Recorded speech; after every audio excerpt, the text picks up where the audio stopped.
Vamos a cantar ahora una canción en quechua.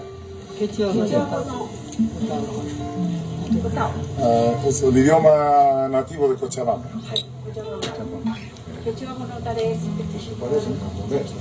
¿Se parece al japonés? Dice.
はい、乾杯してみんな。これしないのいけないの。乾杯todo el mundo。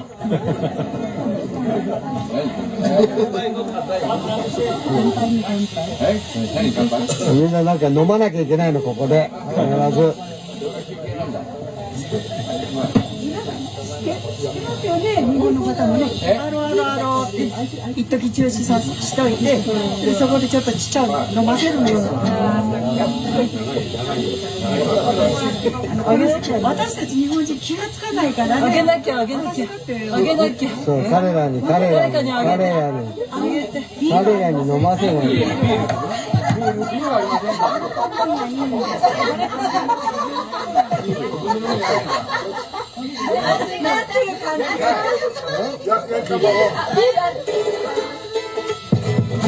始まっちゃったよ。